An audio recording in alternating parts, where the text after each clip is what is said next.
अस्सलामुअलैकुम दोस्तों, आप देख रहे हैं द डार्क फाइल्स, वो जगह जहां अंधेरे सिर्फ कहानियों में नहीं, जिंदगी के अंदर भी छुपे होते हैं। आज की कहानी एक ऐसे इंसान की है जिसने अपना साया शैतान को बेच दिया। जी हाँ, आज हम बात करेंगे एक ऐसे अमल, एक ऐसे फैसले की जिसने एक पूरे इंसान का वजूद बदल दिया। ये कहानी सिर्फ जादू, साए और जिन्नात की नहीं, ये कहानी है एक गुनहगार की, एक तौबा करने वाले की और एक ऐसे राज की जो शायद आज भी किसी बच्चे के साए में छुपा बैठा है। लेकिन याद रखना, अंधेरे का असल खौफ उस वक्त शुरू होता है जब रोशनी वापस न आए। अगर आप नए हैं चैनल पे तो सब्सक्राइब करना मत भूलिएगा और बेल आइकॉन जरूर दबाएं ताकि अगले एपिसोड का साया आपसे पहले न चिपक जाए। तो तैयार हो जाइए क्योंकि द डार्क फाइल्स शुरू हो चुकी है और आज की कहानी आपका सुकून छीन सकती है। चलिए शुरू करते हैं। मेरा नाम हसन है। मैं एक छोटी सी जगह शेखुपुरा का रहने वाला हूँ। उम्र मेरी 32 साल है और जिंदगी कभी आसान नहीं रही। बचपन में गरीबी का ऐसा जहर चखा कि ना माँ का प्यार मिला ना बाप का साया। जब इंसान की जिंदगी में मोहब्बत और रहमत दोनों ना हो तो वो या तो पागल बन जाता है या फिर कुछ और।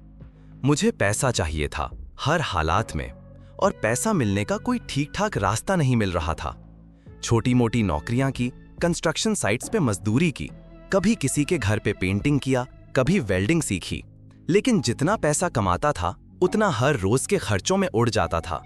एक रात का जिक्र है, दिसंबर का ठंडा दिन था। मैं लाहौर में मॉल रोड के करीब फुटपाथ पे चलता चलता एक पुरानी बुक स्टॉल के सामने रुक गया। अखबारों के नीचे एक पुरानी किताब निकल के सामने आई। उस पे लिखा था, नक्शे जुल्मत, अंधेरों का इल्म। किताब का कवर पुराना था लेकिन आंखों को खींच लेता था। अजीब सी तवानाई महसूस हुई उसे छूने से। बुक सेलर, एक छोटी आंख वाला बूढ़ा आदमी, मुझे घूरने लगा। ये किताब तुम्हारे लिए नहीं है, उसने कहा। मुझे बस देखनी है, मैंने कहा। उसने मेरी तरफ घूर के देखा, फिर मुस्कुराया। अगर देखनी है तो फिर ले लो, मगर याद रखना, कुछ चीजें सिर्फ देखने के लिए नहीं होती। मैंने हंसी में टाल दिया। किताब का रेट पूछा, सिर्फ 50 रुपए। मैंने ले ली।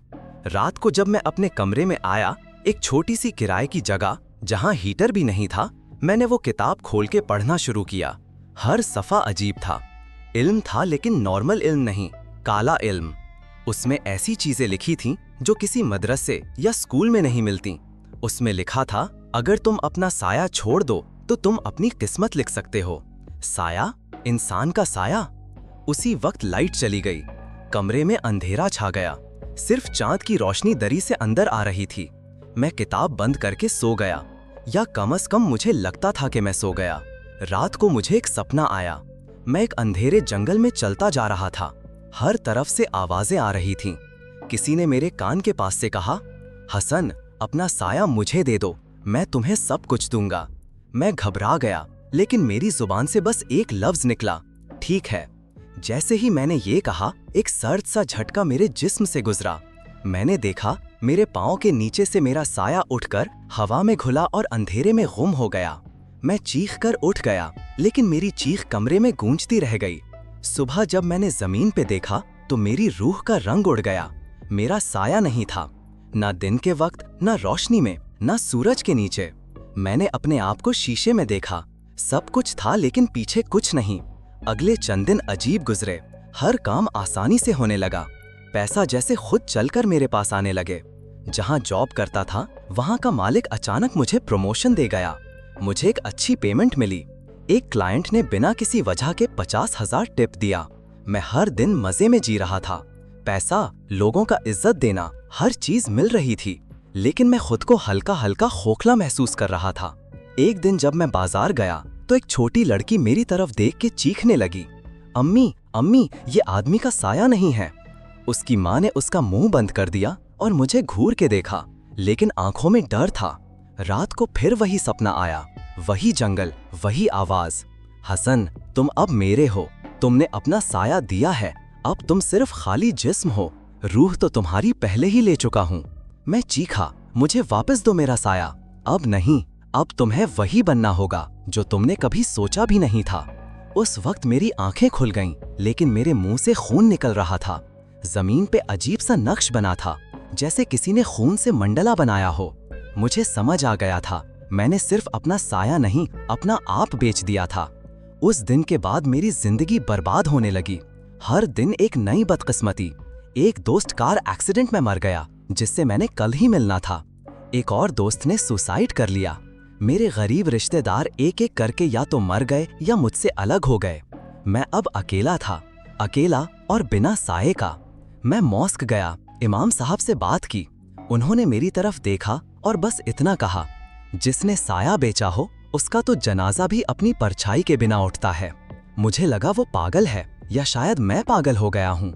एक रात जब ठंड ज्यादा थी और अंधेरा गहरा, मैं उसी किताब को दोबारा लेकर बैठा। शायद कोई तरीका हो वापस पाने का। किसी पेज पे लिखा था, जिसने बेचा सिर्फ वही ले सकता है, मगर याद रहे हर चीज की कीमत होती है। अगर साया वापस चाहिए तो किसी और का लेना पड़ेगा। मैं सर पकड़ के बैठ गया। मतलब मैं अगर किसी और का साया चुरा लूं तो मेरा वापस मिल सकता है। मैंने सोचा मैं किसी बुरे आदमी का साया चुरा लूंगा, कोई चोर, डाकू या कातिल। लेकिन जब इंसान शैतान के रास्ते पे चलता है तो वो बुराई और भलाई का फर्क भूल जाता है। एक रात मैं लाहौर के एक गली में था। सामने एक फकीर लड़का सो रहा था, पांव नंगे, मुंह धुंध से छुपा हुआ। उसका साया लंबी जमीन पे था, चांद के नीचे। मैंने सोचा ये कोई नहीं जानेगा, ना इसका घर है ना कोई पूछने वाला। मैंने किताब का एक अमल पढ़ना शुरू किया। जैसे ही अमल मुकम्मल हुआ, उस लड़के का साया उठकर मेरे अंदर दाखिल हो गया और उस लड़के ने एकदम आंखें खोल के चीखना शुरू कर दिया। उसकी चीख ऐसी थी जैसे किसी ने अंदर से रूह खींच ली हो। उस वक्त मुझे एक झटका लगा, मेरा साया वापस आ गया था। लेकिन उस दिन के बाद मेरी जिंदगी फिर भी वैसे नहीं रही। अब मेरे पास साया तो था, लेकिन मेरी सूरत बदल चुकी थी। लोग मुझे पहचानते नहीं थे। मेरे हाथ, मेरी आंखें, मेरी आवाज, सब कुछ अलग लगता था। शायद वो साया मेरा नहीं था। शायद मैं भी अब वो नहीं रहा जो हसन हुआ करता था। उस रात के बाद मैंने पहली बार अपने साये को वापस महसूस किया था। जमीन पे मेरे कदमों के साथ वो लंबा चाउन फिर से था, लेकिन दिल में सुकून नहीं था। क्यों? क्योंकि ये साया मेरा नहीं था, ये किसी और का था। उस छोटे फकीर लड़के का, जिसके चेहरे पे दर्द और दर्द दोनों लिखे थे। अगली सुबह जब मैंने अपना चेहरा शीशे में देखा तो एक पल के लिए मेरी सांसें रुक गईं। वो मैं नहीं था। शीशा मुझे किसी और का चेहरा दिखा रहा था। ना वो आंखें मेरी थीं, ना वो चेहरा, ना वो रंग। ऐसा लग रहा था जैसे मेरे जिस्म में किसी और की रूह डाल दी गई हो। मैंने चीख कर शीशा तोड़ दिया, लेकिन मेरी आवाज भी अब मेरी नहीं रही थी। मैं अपने काम पे गया, लेकिन किसी ने मुझे पहचाना ही नहीं। मालिक ने मुझे देखा और कहा, तुम कौन हो भाई, हसन कहाँ है? मैंने कहा, मैं ही हसन हूँ। वो घबरा गया, नहीं, हसन तो कल रात मर गया, उसकी लाश कल नदी के करीब मिली थी। उस वक्त मेरी दुनिया हिल गई। मैं जिंदा था, लेकिन मेरे होने का सबूत किसी के पास नहीं था। अखबार में देखा, शेखुपुरा का एक आदमी हसन एक लाश की सूरत में मिला। वजह मौत का कोई पता नहीं चला। फोटो में मेरा असली चेहरा था। मैं पहली दफा समझा कि साया बेचना मतलब सिर्फ चाउन खोना नहीं होता, ये तो अपनी पहचान खो देना होता है। उसी रात मुझे फिर वही आवाज सुनाई दी, वही अंधेरे जंगल वाली, हसन, तुमने किसी मासूम का साया चुराया है, अपने ऊपर अजाब बुलाया है। अब तुम ना इंसान हो ना जिन, सिर्फ एक भटकती रूह हो। मैंने चीख के पूछा, मैं क्या करूं? मुझे मेरी जिंदगी वापस चाहिए। आवाज हंसी, वो ठंडी और जख्म भर देती हंसी थी। हर कीमत का बदला होता है। अगर जिंदगी चाहिए तो जिंदगी देनी होगी। मैंने कहा, किसकी? आवाज में सख्ती थी, जिसका साया चुराया है उसी का। अगले दिन मैं वापस उसी गली में गया जहां वो फकीर लड़का मिला था, लेकिन वो वहां नहीं था। ना लोगों को याद था, ना कोई पहचानता था उसे, जैसे वो कभी था ही नहीं। मैं हैरान रह गया।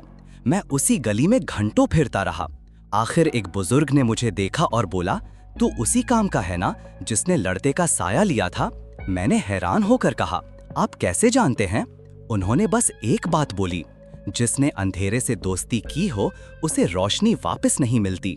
फिर उन्होंने एक पुरानी तस्बीह मुझे दी, काली मोती वाली, और कहा, ये तस्बीह रूहानी है। जब अंधेरा तुम पे चा जाए इसे घुमाना और याद रखना, हर अमल का रद्दे अमल होता है। मुझे समझ नहीं आई, लेकिन तस्बीह रख ली, हर वक्त हाथ में रहती थी। अगले चंद दिनों में मेरी हालत और खराब होने लगी। रात को नींद नहीं आती थी, जिस्म थक जाता था लेकिन दिमाग चलता रहता।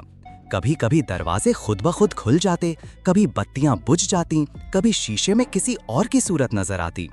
एक दफा जब मैं मिरर में देखा तो मेरी पीठ पे किसी लड़के का साया था, लेकिन वो लड़का मैं नहीं था। उसकी आंखें लाल थीं, चेहरा जख्मी, और वो बस एक लफ्ज बोलता था, वापस दो। मैंने सब कुछ छोड़ दिया, काम, घर, रिश्ते, सब कुछ। अब मैं लाहौर के एक पुराने मकबरे के पास एक कमरे में रहता था, बस किताब, तस्बीह और मैंने उस किताब का आखिरी सफ़ा खोला। उसमें लिखा था, अगर तुम वापस बनना चाहते हो वो जो तुम थे तो साया वापस करना होगा, लेकिन याद रहे साया सिर्फ कुर्बानी से छूटता है। उस वक्त मुझे सिर्फ एक शख्स याद आया, इमाम साहब, जिनके पास मैं पहली दफा गया था। मैं मस्जिद गया, वो मुझे देखकर खामोश हो गए। फिर बोला, अब समझ आ गया? मैंने बस आंखों में आंसू भर के सिर हिला दिया। उन्होंने कहा, हर इंसान का साया अल्लाह की रहमत होती है, जो उसे बेचता है वो रहमत से निकल जाता है। मैंने पूछा, क्या अब भी वापस जा सकता हूँ? उन्होंने कहा, सिर्फ अल्लाह के दर पे, मगर याद रख, वो लड़का जिसका साया लिया है उसकी रूह अब भी भटकती है, उसकी माफी के बगैर कुछ नहीं मिलेगा। अब मेरी तलाश शुरू हुई उस लड़के की, लेकिन जब तक वो लड़का मिले क्या मैं इंसान रहता हूँ या कुछ और, ये मैं नहीं जानता। मैं अब इंसान और जिन के दरमियान का कुछ बन गया था, ना पूरा जिंदा ना पूरा मुर्दा। जितनी देर साया मेरे पास था, मेरी पहचान किसी और के चेहरे में कैद थी। हर रोज मैं मिरर के सामने जाके दुआ करता कि अल्लाह मुझे माफ करे, लेकिन अल्लाह उस वक्त तक माफ नहीं करता जब तक तू किसी मजलूम का हक वापस ना करे। मैंने उस लड़के को ढूंढना शुरू किया जिसका साया चुराया था, लेकिन जब तू किसी मासूम का हक छीन लेता है तो जिंदगी उसे छुपा लेती है, शायद उसे दुनिया छुपा लेती है। हर गली, हर छोटी बस्ती, हर दरबार और हर मज़ार पे गया, हर फकीर से पूछा, हर रूहानी आदमी से मदद मांगी। कुछ ने कहा वो लड़का अब इंसानों के दरमियान नहीं रहा, कुछ ने कहा उसे जिन्नों ने ले लिया। एक बुजुर्ग पीर बाबा ने कहा, तुम्हारा असली साया उस लड़के के जख्म में कैद है, जब तक उसके जख्म भरते नहीं तुम्हारा वजूद अधूरा रहेगा। मैंने कहा, जख्म भरने का तरीका क्या है? पीर साहब ने आंख बंद करके कहा, कुर्बानी, अपने नफ्स की, अपने तकब्बुर की, अपने पापों की। तुम्हें वो सब कुछ खोना होगा जो तुमने हराम के जरिए कमाया। उस दिन के बाद मैंने सब कुछ छोड़ दिया।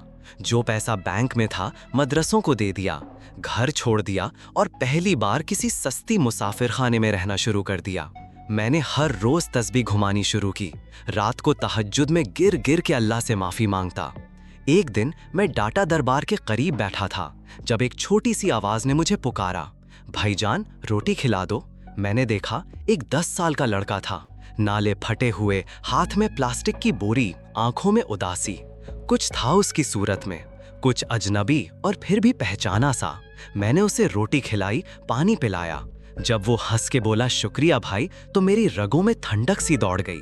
मैंने उससे पूछा, नाम क्या है? उसने कहा, मुझे लोग फहीम बुलाते हैं, लेकिन असली नाम याद नहीं। फहीम, वो नाम मेरे जहन में बिजली की तरह कड़का गया। मैं उसे हर रोज मिलने लगा, कभी रोटी, कभी चाय, कभी थोड़ी सी बात। हर दिन उसकी आंखों में दर्द कम होता दिखाई देता, लेकिन एक बात थी, जब भी वो मेरे करीब होता मेरा साया हल्का पड़ जाता, कभी कभी तो बिल्कुल गायब हो जाता, जैसे वो अपनी रोशनी से मेरी अंधेरे की परछाई को दबा रहा हो। एक दिन उसने कहा, भाईजान आपसे मिलके अजीब सुकून मिलता है, कभी कभी लगता है कि मैं अकेला नहीं हूँ। उस वक्त मेरी आंखों में आंसू आ गए। मैंने उसका हाथ पकड़ के पूछा, फहीम, कभी ऐसा लगा कि तुम्हारा कुछ छीन लिया गया हो, जैसे तुम अधूरे हो? उसने सर हिला दिया। हाँ, कभी कभी नींद में सपना आता है कि कोई मेरी चाँव ले गया, मुझे अंधेरे में छोड़ गया। मुझे यकीन हो गया यही वो लड़का था जिसका साया मैंने चुराया था। लेकिन अब सवाल ये था, क्या मैं उसे ये सच बता सकता हूँ?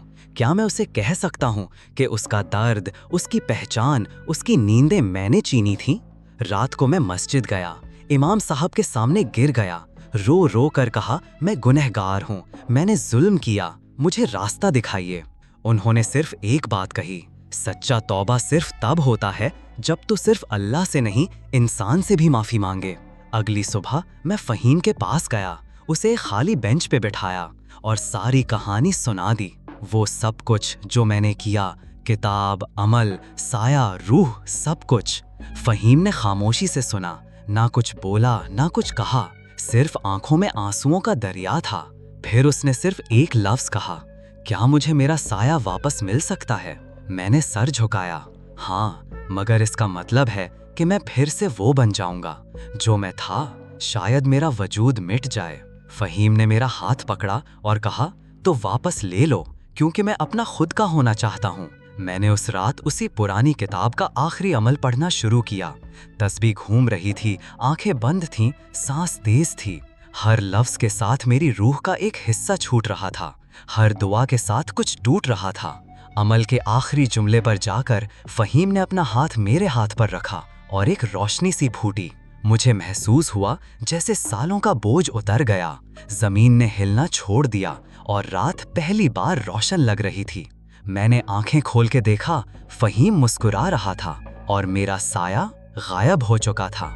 अब मैं फिर से वो हसन नहीं रहा, ना पैसा, ना पहचान, ना शनाख्त, सिर्फ एक छोटा सा मुसाफिर। लेकिन एक चीज वापस मिली थी, ज़मीर। और कभी कभी जब मैं अकेला होता हूँ तो तस्बीह घुमाता हूँ और दिल से दुआ करता हूँ, या अल्लाह, कभी किसी इंसान को उसका साया न छीने दे, चाहे वो अंधेरे में कितना भी खो गया हो। वो रात कभी नहीं भूलता मैं, जब मैंने फ़हीम को उसका साया वापस दिया, जब उसकी आंखों में एक रोशनी सी चमकी थी जो पहले कभी नहीं देखी थी। एक मासूम बच्चा जिसका वजूद अधूरा था, आखिर मुकम्मल हो गया था। लेकिन मैं उस वक्त अंदर से खाली हो चुका था। जब इंसान अपना गलतियों का एतराफ़ करता है तो अल्लाह उसे माफ़ तो ज़रूर करता है, लेकिन हर गुनाह का एक निशान छोड़ जाता है, और मेरे अंदर वो निशान गहरा था। मैं लाहौर छोड़कर शेखोपुरा वापस आया। वही पुरानी गलियां, वही छोटी सी कॉलोनी, लेकिन अब लोग मुझे देखकर डर जाते थे। बच्चे रो जाते और बुजुर्ग लोग मस्जिद के गेट बंद कर लेते। किसी ने कहा, ये वो हसन नहीं, इसके अंदर कुछ और है। मैंने जिंदगी का नया सफर शुरू किया, सिर्फ इबादत, तन्हाई और खिदमत। फ़हीम अब स्कूल जाता था। मैंने उसके फीस का बंदोबस्त किया। वो कभी कभी मिलने आता, हर दफा मुस्कुराता। उसकी मुस्कुराहट मेरी दुआओं का जवाब होती। लेकिन एक राज अब भी मुझे रात भर जगाता था, वो किताब जिससे ये सब कुछ शुरू हुआ था। मैंने उस किताब को जलाना चाहा, लेकिन जब मैंने आग में डाला तो आग बुझ गई। किताब वैसी की वैसी रही। मैंने उसे पानी में बहा दिया, लेकिन पानी ने उसे डुबाया नहीं। फिर मुझे इमाम साहब याद आए। मैं उनके पास गया, किताब उनके हाथ में दी। उन्होंने सिर्फ देखा और उनका चेहरा जर्द पड़ गया। ये वो किताब है जिसे जिन्नात भी छूकर डरते हैं। इसमें लिखे हर अमल का एक नुकसान है। शायद तुमने अपना सब कुछ खो दिया, लेकिन अल्लाह ने तुम्हें एक काम दिया है। मैंने पूछा, कैसा काम? उन्होंने कहा, तुम जहां भी जाओ लोगों को बताना कि इंसान का साया अल्लाह का अमानत होता है। हर रोशनी के पीछे एक अंधेरा होता है और हर अंधेरे के अंदर एक इम्तिहान। उस दिन के बाद मैंने आवारगी छोड़कर इल्म का रुख किया।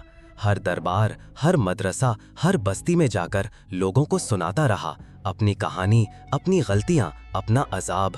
कुछ लोग मजाक बनाते, कुछ हंसकर छोड़ देते, लेकिन कुछ रात के अंधेरों में मुझे मिलते, कहते, भाई हसन, हम भी उस अंधेरे में जा रहे हैं, हमें रोको।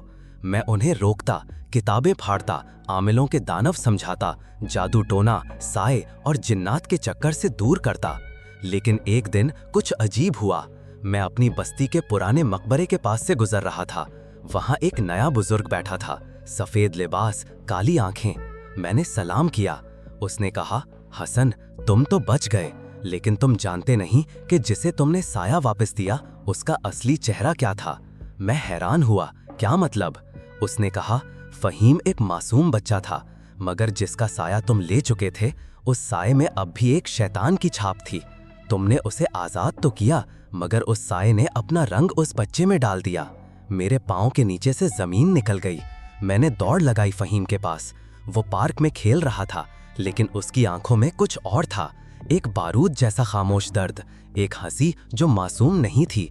उसके पीछे खड़ा उसका साया ज़मीन पर नहीं लेकिन दीवार पर था, और वो साया हिल नहीं रहा था, बस घूर रहा था मैंने फ़हीम को गला लगाया, कहा, बेटा सब ठीक है ना? उसने धीरे से कहा, सब ठीक है भाईजान, मगर मुझे कभी कभी अजीब अजीब ख्वाब आते हैं, जैसे मैं किसी और दुनिया का हूँ। मैं समझ गया कि मैंने तो सिर्फ उसका साया वापस दिया था, लेकिन उस साये के साथ जो चीज़ छुपी थी वो अब इस दुनिया में थी। अब मैं हर दिन फ़हीम के पास रहता हूँ, हर रात उसके लिए दुआ करता हूँ, उसे इल्म सिखाता हूँ, उसे रोशनी की तरफ ले जाता हूँ। शायद उसके अंदर का अंधेरा कभी रोशन हो जाए, लेकिन हर वक्त मेरे जहन में एक बात रहती है, इंसान सिर्फ जिस्म से नहीं बनता, उसके साये से भी बनता है, और अगर साया गिरवी रख दिया जाए तो रूह कभी मुकम्मल नहीं रहती।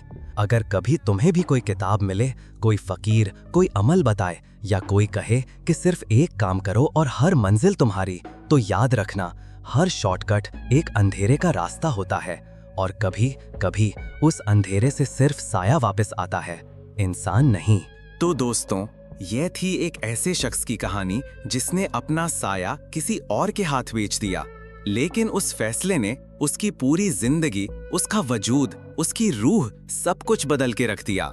आज आपने देखा कि इंसान जब अपने अंदर के खौफ को समझने के बजाय उसे छुपा लेता है, तो कभी कभी वो खौफ उसके पीछे से नहीं, उसके अंदर से निकलता है। और सवाल ये है, अगर आपके साये में भी कोई और जी रहा हो, तो क्या आप पहचान पाएंगे? अगर आपको ये कहानी पसंद आई हो, या आप भी कभी किसी अजीबोगरीब तजुर्बे का हिस्सा बन चुके हैं, तो कमेंट में हमें जरूर बताएं। लाइक करें, शेयर करें अपने दोस्तों के साथ, और चैनल सब्सक्राइब करना मत भूलिएगा, क्योंकि अगला वाकया हो सकता है कि आपके ही शहर का हो। मैं हूं हमजा, और ये है द डार्क फाइल्स। जब तक हम फिर मिलें, अपना साया कभी अकेला मत छोड़ना। Hamza is signing off. Allah Hafiz.